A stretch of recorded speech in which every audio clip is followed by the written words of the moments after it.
All right, let's do another episode of the Top 8 podcast. I'm one of your hosts, Matt Batiste. And I'm your other co-host, TJ.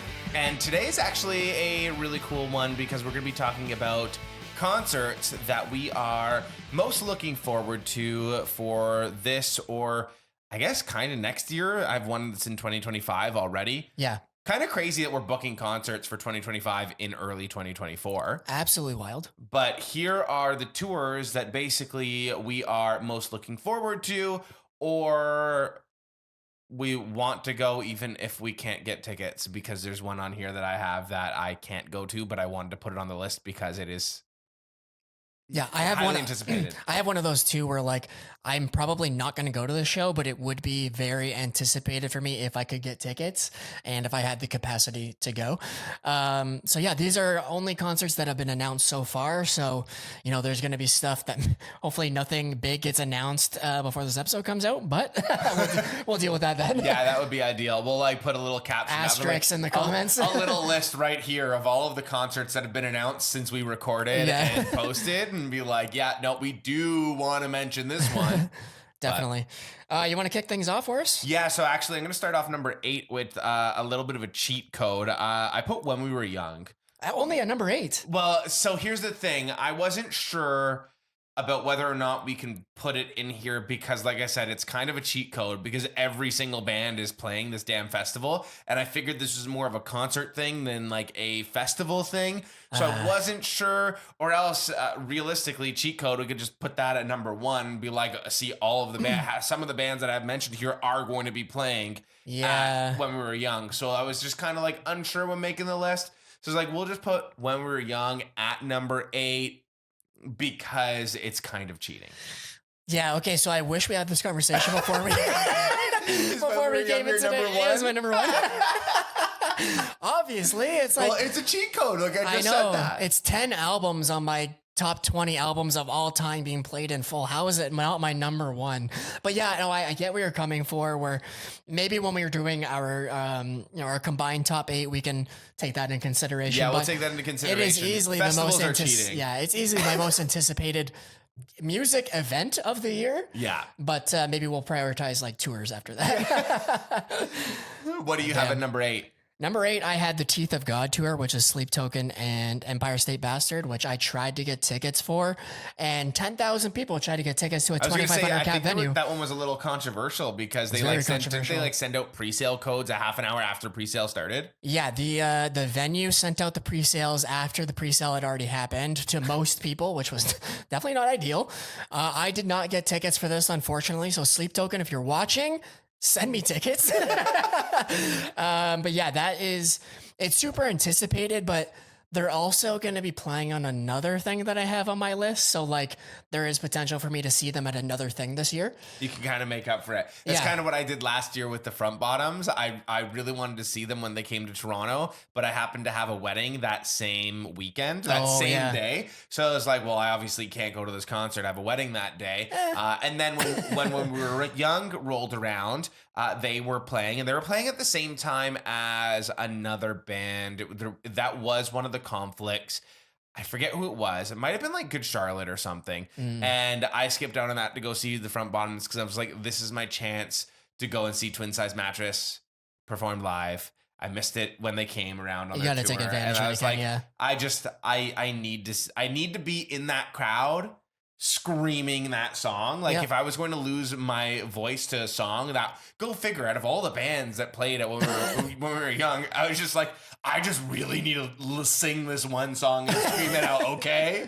The cathartic experience. I needed to get it out of my system. So I totally understand where you're coming from with that point of being like, prioritizing that festival with that band. And it feels like a second chance. It definitely, for sure. What do you got at 7? Number 7 for me is Taking Back Sunday. And the only reason why they're so low, because I love Taking Back Sunday. I think a lot of people know that. But 2 things. I haven't seen them in a very, very, very long time. Obviously, we've heard the dialogue that's happened online about them not being that great live anymore. I will argue with people about that one though, because I have seen some videos of them live recently and they actually sounded really good. I feel like maybe there was just a point in time, like a weird era where maybe, I don't know if they just weren't into it or what was going on. But from the videos that I've seen recently, they sound like they've gotten it together. Their new album is really, really good. I'm really, really excited to see them. The only reason why they're actually so low on my list, though, isn't even all of that discourse that's happened online. It's because they finally announced that they're coming to Toronto and they're not doing a normal show. Like everywhere else, they're playing it's at like a a mini regular festival venue. setup or something. They're playing at a beer festival. Yeah.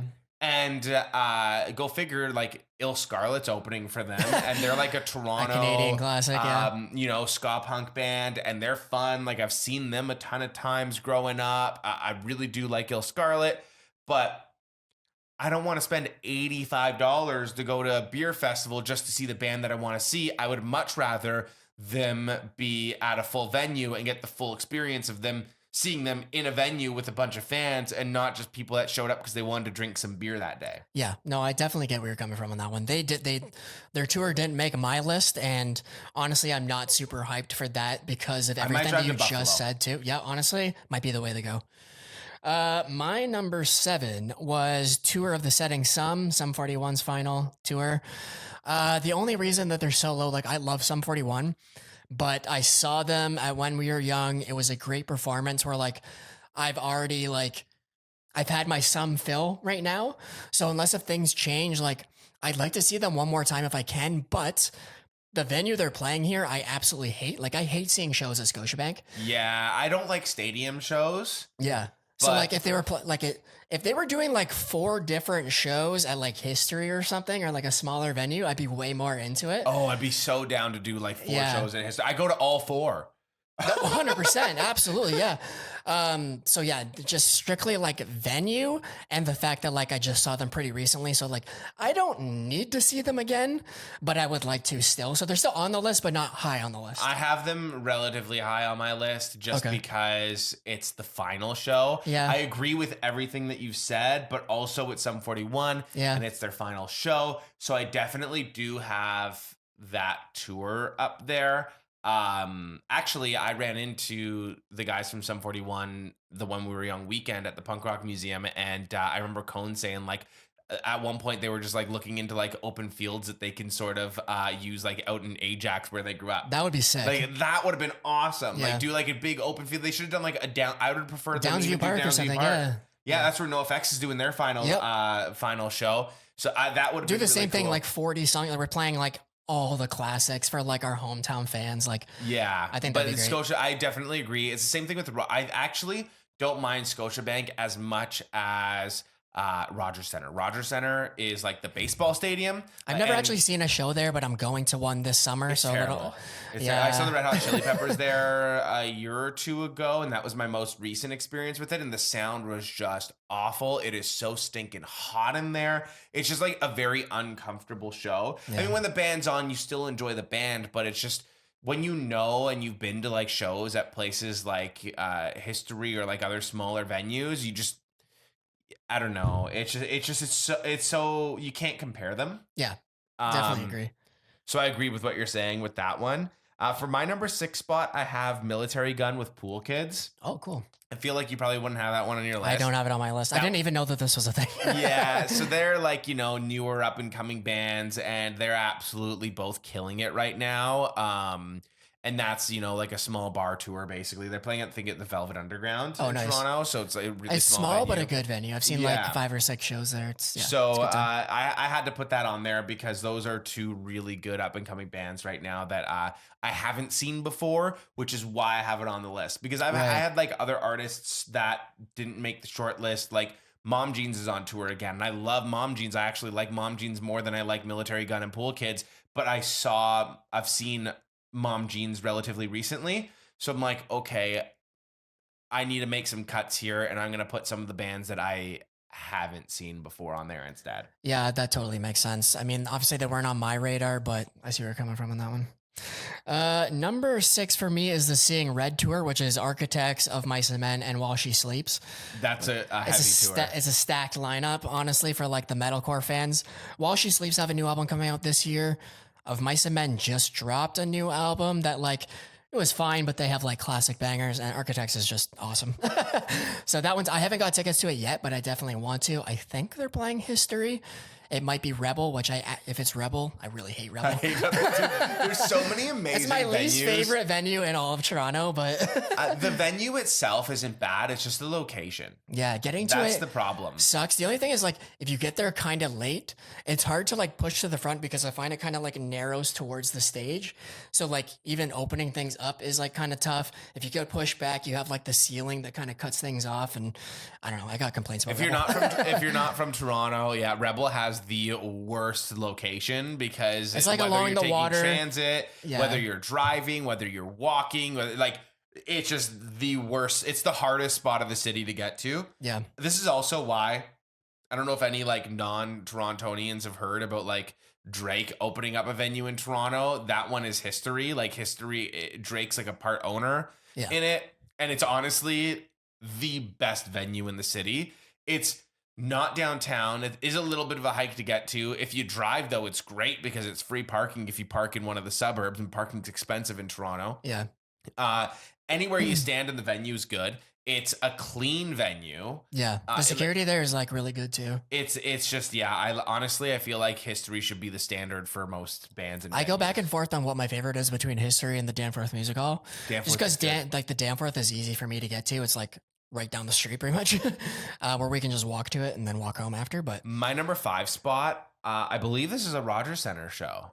Go figure, we were just talking about baseball stadiums and seeing shows, but Green Day. That's mine too. Number 5. Yeah, with Rancid and Smashing Tour. Pumpkins and Linda's. Like just such a. Also, like, tell me why or how the Smashing Pumpkins got lumped into the same tour as Green Day and Rancid. It just feels really, really weird to me. Like Green Day and Rancid totally make sense for sure. Like that classic punk, like. But the Smashing Pumpkins. I know they're a weird fit, but like I've seen the Smashing Pumpkins live. They're good live. Don't get me wrong, like, I like them. It is the only thing I'm really worried about is hype level, where it's like Rancid high, Smashing Pumpkins a little lighter. Like I'm just gonna be kind of like chilling. It kind of takes away from the energy a little bit, and then that comes right back up with Green Day. Yeah, I almost feel like, I don't know how you do this, but I almost feel like Smashing Pumpkins should go on before Rancid. Yeah, but like I know that they've earned popularity-wise, that's the thing. Smashing Pumpkins are a much bigger band than Rancid, but Rancid would get that like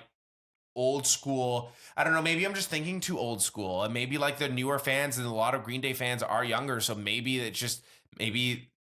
they would like that. I have no idea what the thinking was. It does kind of throw me through a little bit of a loop where my brain's trying to understand it. Yeah. I will enjoy every band on that bill. But yeah, it's a choice. I mean, it's on my list strictly for the fact that Green Day are playing American Idiot and Dookie in Full, which are like the only two albums I ever listened to from them anyways. Like I listened to like the classics, obviously, but like never like a full album. Full albums is just Dookie and just American Idiot for me. So the fact that those two are paired together, can't get any better. My number 4 is Let the Ocean Take Me 10-year tour, which is the Amity Affliction. It's like one of the yeah. It's like their biggest album. I love that record. Them, Currents, which I said on another episode was one of my favorite heavy bands. Dying Wish, which is a super awesome, like up and coming, like old school sound metalcore band, but they've got like a new school kind of like DIY attitude to it, which I really like. And then Mugshot, which I've actually never heard of, but I'm definitely gonna check them out before this show. I bought my tickets to this morning. I'm so stoked. Nice. I number 4, I have Death Cab for Cootie. Death Cab for Cooties. The Cooties. Death Cab for Cutie with the Postal Service. I mean, that's a standard, I don't even think that really needs an explanation. Yeah, they are. So this is their second leg, and the first leg they didn't. The second leg they announced they're coming to Scotiabank. Oh, nice. Yeah. So did you get tickets for this? Not yet. Okay. I don't have tickets to any of these shows yet because I'm getting married this year, so all of my money is going there. And then no, sorry. This to like not being able to do concerts, but like Good job on the wedding. Yes, we support. We support. Sorry, that was misconstrued. But yeah, so basically, just ripping on their coat. Basically, any concert that I go to this year is going to be like a last minute call. And that's just because of this. It's going to be like, do I have the budget to spend on this? Can I sort of maybe get tickets from like a panicked scalper the day of? Yeah. And just basically kind of go about it that way. So that's why like this is also a really hard episode for me to sort of come up with my list. Cause I'm just like, I'm coming up with all the shows that I want to go to. It's basically like a wish list. Yeah. But there's no guarantee I'm actually going to go to any of these shows just because this year is so hard. And I just really hope that there are even better tours in 2025 and none of these bands break up. That's good point. Yeah, that is always risky. We're like, nowadays is like, go to every show because you never know what's going to happen. Even COVID, like go to every show because who knows if we're going to get shut down again by COVID 7.0. I'm also traumatized from... Not to like put a damper on things, but you know what I mean? The Gaslight Anthem. So they are my actual favorite band of all time. Like go figure, they're not even like an emo band. But like, and like I've built this whole thing around emo, but like the Gaslight Anthem just sort of like surpass everything for me because there's something about that band. They've got that like punk sound to them, but they're also kind of like Americana, and like Brian Fallon I just honestly think is like one of the best songwriters of all time, especially lyrically. So like I love the Gaslight Anthem, I love his solo work, like I love everything that Brian's done, and been obsessed with them for years. When they dropped Get Hurt, I actually told the day that Get Hurt came out, I told my boss at the time, I was working construction. I told him I have a doctor's appointment that morning, so I was going to be late to work. And I drove to Yorkdale Mall, and I sat outside the HMV waiting for it to open so I can go and buy the deluxe CD version, because that was the fastest way for me to get it, because I was like, I could have like pirated it, but it was too hard to find the pirated torrents back then. And yeah. I was also go really to LimeWire. You're gonna give your computer AIDS. Yeah, I was just really big on buying CDs and buying music. As now I'm just like buying records instead of CDs. But at the time, whatever. Bought the CD, popped it in my car, did a full listen, and then I showed up for work for the second half of the day. That. So like that's how obsessed I've been, right? And they come around for the Get Hurt tour. I bought my tickets. And then my mom says to me, hey, we're going to South Carolina that weekend for your cousin's wedding. Oh, no. And I bought tickets. Like, I bought your flight. Like, so it was like, oh, okay, cool. Mom and dad are paying for a vacation for me. Sweet. But it happens to be the same weekend as Gaslight Anthem. I need to get rid of these tickets. So I, like, sold them at cost. Gave them to, like, a friend who was also a fan. So I got my money back. So that was cool. Went to the wedding. Come back. I'm like, I'm going to catch them on the next tour. Don't they break up a few months later? Oh, no. And I'm like, no, I never got a chance to see my favorite band. Like, I was ruined. Like, I was ruined the day that they announced that they were absolutely going on hiatus. And from then on, I vowed, like, if one of the bands that I really want to see is coming around, I'm just going to go and see them. Because also, especially, too, like, after that, I got really into, like, a lot of, like, the emo rap stuff, too. Okay. And then all those guys started dying. Which is like way worse than breaking up, but it's it was not like, funny, but like yeah, like I wanted to go and see Juice WRLD, and I was like, you know what, nah, like not this time around. I don't want to spend the money. Like I'll go see him next time, and there was no next time because he died. Yeah, damn, that's so rough. it was just like, you want to see those favorite artists, like go to those damn concerts. This year's a little different for me. Once again, going back to the whole getting married. Still have to prioritize, but because that's like, you know, my personal life. But yeah, with all these concerts, I'm just sort of like hoping to swing something, but I don't have any concert tickets bought right now. That's fair. Okay, number 3 for me was the One More Time tour, Blink-182, touring with Pierce the Veil, which I thought was so random. But then the Toronto date gets announced and Alexis on Fire gets added, and I'm like, hell yeah, man. That is, even though it's at Rogers Center, just those 3 bands seem so weird, but so good. It's gonna go so well together. Yeah. That was another one where when it came out, I was like, okay, I'm not gonna buy these tickets, because if you look back, this is one of those things where just like, I even left it off my list just because I saw them in May. Yeah. And then we went to When We Were Young, and I saw them 2 nights back to back. And it was like 2 days after I saw them, 2 days back to back, they announced the One More Time tour. And I was like, I just saw them twice this past weekend. and I saw them in May. So it was 3 times in the last so many months. Yeah. Like, if I can go to this concert, I definitely still want to, and I'm gonna try to swing something because it's Blink 182, and I'll always want to see them every single time they come. Of course. They're like one of those bands, but that's why I didn't buy tickets for this one, but I'm also still really hoping to find a way to go. Like, with all these, I'm just like, I really want to try to swing my way in. That totally makes sense. Especially the Toronto date with Alexa on Fire. Yeah. Like, that's huge. I was like, okay, Blink and Pierce the Veil, sure. Like, I'll see what the ticket prices are. And then Alexis on Fire, I'm like, I gotta get tickets to this. Also, did you hear about the Born and Raised Festival that they announced this past week? Yeah, man. That looks insane. So that was, they did I went to the first one when it was like, I think Alexa, it was 4 days that time. And it was I went to the Billy Talent Alexa on Fire date, which was like, it was so good. But this one it's a stack, like the Used. I want to go just because it's Alexis on Fire and the Used. And Counterparts, which is a phenomenal band too. Counterparts is the third one, right? And then it's Ecstasy. I think those are the 4 on the second date. And the first date's like City and Color, Metric, and then 2 other people that I can't remember. Yeah, same. But yeah, that second day with the Used and Alexis on Fire, seeing them in the same day, insane. I know. Like, if I wasn't already seeing them with Blink, I would definitely buy tickets to that. But I'm probably I mostly want to go for the Used. I figured. And for Alexis on Fire too. Like, I'll go and see Alexis on Fire every single time. Like, I saw them last summer too, and like they kill it. So it's like you can't do too much of Alexis on Fire if you go to this and then see them with Blink. Yeah. But it would be really close together too. It'd be like July and August, which I don't really need to do. Like what you were saying with Blink, I missed them on the first tour that they announced. So I only saw them one time when we were young. And I remember leaving their set being like, I would see them again tomorrow if I could. I was upset that the date that they came to Toronto, they did 2 dates.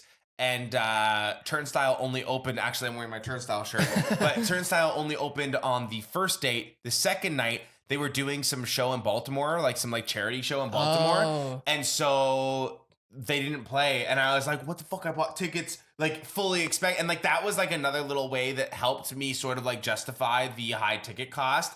Because I was like, okay, cool. At least I get to see 2 bands that I like. So it's kind of like the tickets really half price, doing your emo math. Of course. But then they ended up not playing that show, and I was pissed off I didn't get to see Turnstile. Although seeing Turnstile in a stadium like that is also, not the right environment for it. You would want to see them at like a No Barrier show if possible. If possible. Yeah, 100%. For my number 3 spot, I have Arm's Length on the Wax Bodega tour. Oh, yeah. You mentioned this to me and I totally forgot about it. Yeah. So it's Arm's Length, Carly Cosgrove, Ben Quad, and I feel like I might be forgetting someone, but Wax Bodega's killing it right now with all the artists that they've been signing, and Arm's Length has been killing it.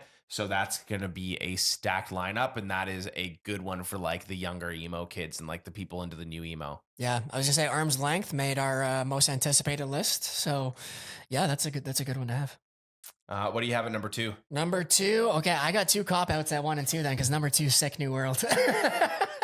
You got Sick New World, and then when we were young, yeah. Okay, my number 2 is Sum 41, which we already discussed, and then my number 1 is actually just got announced yesterday, so the day before we recorded this. Spanish Love Songs is doing a headline tour. Oh. And that lineup is relatively stacked too. I can't remember who it is because I'm just so like blurry eyed because I love Spanish Love Songs. They're like a top 3 favorite for me. Oh, really? This is your number 1? This is my number 1, Spanish Love Songs, because like I said, they're a top 3 band for me, of all time. Like it's like Gaslight Anthem. And then honestly, it's kind of like a toss up between the Menzingers and Spanish Love Songs. Nice. For I don't know. Honestly, it's hard ranking bands. I just know I love the Gaslight Anthem, so they're always my number 1. And then Spanish Love Songs, I just kind of like say it, they're top 3, but I've never actually like cranked out my top 3 just because I'm like, I love them that much that they would be up there. Like they'd be like a 2 or 3. Yeah. Let us know if you want to do a top 8 of our favorite bands of all time, because I think I would dread that. I think that would actually be torture. Like that would be psychological warfare. We'll think about that one for a year or 2.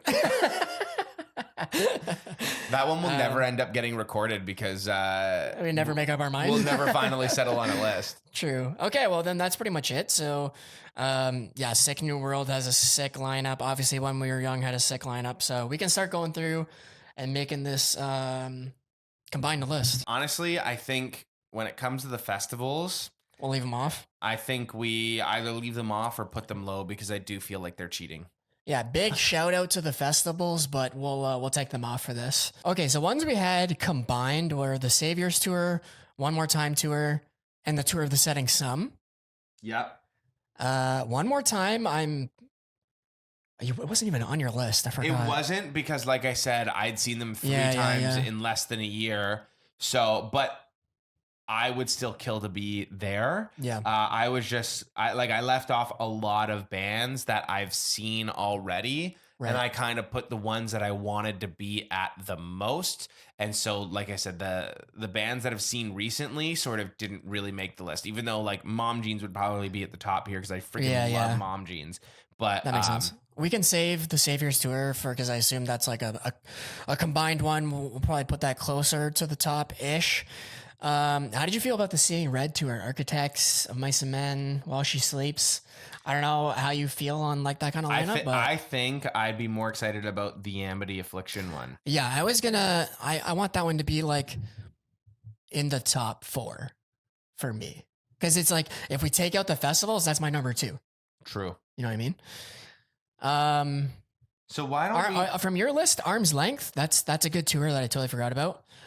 I'm definitely going to fight for Spanish Love Songs, and here's obviously, why. Yeah. Spanish Love Songs, like I said, they are a top band for me, but also I've only ever seen them open for other bands. So they've always played a condensed set. And even with the condensed set, like I've gone basically for them most of the time. And like just had goosebumps the entire time. So I'm just really excited to hear them play a full set and songs across multiple albums. Yeah. So that I'm definitely gonna fight for. I'd like for it to be at least. I know you don't really listen to them, but like somewhere in the middle. Okay. No, I'd be willing to give you like 3. If you're gonna give me 3, I'll take 3. Okay, so Spanish Love Songs, we'll slot them in there. I would want the Amity Tour at least at 4. I'm good with 4. Yeah. How do you feel about Arm's Length for number 5? I like that for 5. I was gonna say that's one that you said. I was like, yeah, we should definitely have this on the list. Sum 41, I feel like is either gonna be 2 or 6. Yeah, because you had that low and I had it high.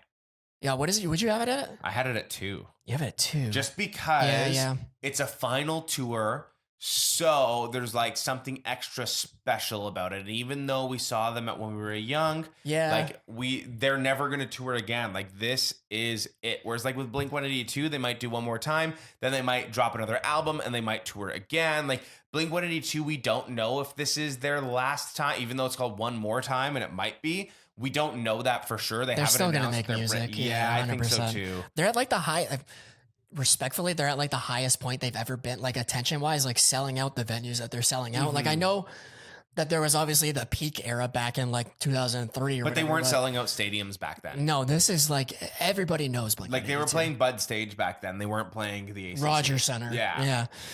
Okay. Rogers Center. That's right. It's at Rogers Center. I hate that it's at Rogers Center. I know, me too. Wait, okay, so is Sum 41 number 1 on this list? Very well could be. Would you want to put so really the ones that we have combined now are Sum 41 and Green Day and Blink-182. Yeah. Those are the 3 that we can put at I'm very psyched for Blink-182. Like if I wanted Amity at 4, I think I want Blink at probably 2. Green Day. I'm good at Blink being high just because it's Blink and I love them and they have a lot of personal meaning to me. So I'm good with having them up there. Blink at 2. I don't know how I feel about Green Day being at 6 under Arm's Length. How do you feel about that? I would almost want to switch those 2. I'm fine to put Green Day at 5 and Arm's Length at 6. Okay, let's do that. And then what do you want to do for 7 and 8? Do you want to pick 2 that you want to go to bat for? Like, yeah, I've already got Amity, Blink, Green Day. We're gonna talk about Sum 41. So the other one that I really want to go to bat for is the Seeing Red Tour. It's because I think that's a pretty stacked lineup, but I think that you've got some good ones in here too. The only other one that I really would go to bat for is Death Cab because I feel like that one is just like an emo classic and like it speaks for itself as to sort of the caliber of a band that Death Cab is. Yeah. How do you feel about Death Cab at 7 and then Architects at 8? I'm good with that. Cool. Death Cab at 7. And then I guess number 1, we have to go with Sum 41. Sum 41, which, you know what? You kind of convinced me into it being like, I don't know why I was like underwhelmed with the announcement. I think I saw Scotiabank and I was like, ugh. I know a lot of these are also like big stadium tours. We have a lot of them in there, but it's just like, these are big bands. It is the final time when it really resonates that this is the last time we'll probably ever see Sum 41 live. That holds weight. But yeah, I think that's our solid list. Who would have thought Sum 41 at number 1? Yeah, I didn't anticipate it because I had it low, but I think, yeah, you really convinced me on that one. So when you know that it's going to be the last time that you'll ever get to see a band, it makes it extra important. Yeah. Okay, so running down the list, at number 8, we have the Seeing Red Tour, which is Architects of Mice and Men and While She Sleeps. We have the Death Cab Tour, which also features the Postal Service. Yep. Both playing 2 iconic albums. Yeah. The Wax Bodega Tour, Arm's Length. Carly Cosgrove, Ben Quad, and I know that I'm forgetting someone in there, and I apologize. At number 5, we have the Saviors Tour, Green Day, Smashing Pumpkins, Rancid, and the Linda Lindas. That'll be a good one. Number 4, we have the Let the Ocean Take Me 10-year anniversary tour, Amity, Current, Steinwish, Mugshot. That's going to be sick. Can't wait for that one. Number 3, Spanish Love Songs. Spanish Love Songs. Yeah. I'm so excited. Like I said, man, like I've seen them open so many times, and I've been dying for a headline tour because every time I've seen them, it's felt like I only got a little taste, and I need the whole thing now. Yeah, no, that's very fair. If it were up to me, they would play Schmaltz, Brave Faces, Everyone, and their new album No Joy, like from start to finish. It would just be 3 albums in full. You give us 3 albums in full for 3 hours, and like we don't need any opening bands. Like let's just make it the Spanish Love Song show and just do every song from start to finish. Dude, there's some bands that I'm like, if you just played like 3 records in full, I don't need an opening band. Just like play the record, take I feel like your. most bands would object with this though. Oh, I feel 100%. Like Silverstein basically did it the last time I saw them. They did Discovering the Waterfront in full, took a break, did a whole acoustic set, came back and did an entire greatest hit set, which is like crazy. This is where I think artists like Bruce Springsteen, like going back, like they become icons because like nobody can do it. Like not many people can go out there on stage and play for 3 hours straight. Yeah. That is a long time. And Bruce made a career out of doing 3-hour shows. And like, that's really impressive. And he still does them. And the dude's like in his 70s. Very impressive. I think the other one that comes to mind is System of a Down. They always play like 40 songs whenever they play. Like even last year at Sick New World Festival slot, they still played like 35 songs, which is crazy. Insane. Number 2 is the One More Time tour, Blank, Alexis on Fire, and Pierce the Veil. I wonder if that will rank lower on other people's lists because it's just Blank and Pierce the Veil. Like Alexis on Fire really brought that up for me. Yeah. Like obviously Blank and Pierce the Veil are iconic bands in their respective genres, but I also wonder if that tour would be number 1 over Sum 41 if it wasn't Sum 41's final tour. It would be for me, yeah. And if we hadn't just seen them 3 times in the last 6 months. Yes, that's true. And then number 1, Tour of the Setting Sun, the final shows from Sum 41, which is sad. I like this list. Yeah, no, this is a great list. I think we got a good mix of stuff on here. We've got some metalcore, got some like sad boy acoustic shit, and then some pop punk. What's the sad boy acoustic shit? Death Cab? I think Death Cab, yeah. I feel like Spanish Love Songs is still like that, like sad boy emo. On the wrong day, Spanish Love Songs can just totally ruin your day and mood and like everything. It can just make things so much worse. On the right day, it makes things so much better. I think this is the problem with like how I haven't developed like an affinity for a lot of those bands because I'll listen to them only when I'm in a very, very specific mood. But like, because I'm not listening to them on the like a regular basis, they don't become like that band or that genre for me. Yeah. Well, I love this list. Hopefully you like it too. Let us know who you would have put on the list, what concerts you're most looking forward to. I'm sure there's a lot of tours that are not even coming near us or like other countries. So drop some that are like, haha, we got this and you don't. Like that'd be cool too. Yeah, totally. So let us know what you would put on the list. And thanks for listening or watching another episode of the Top 8 podcast. We'll see you next week.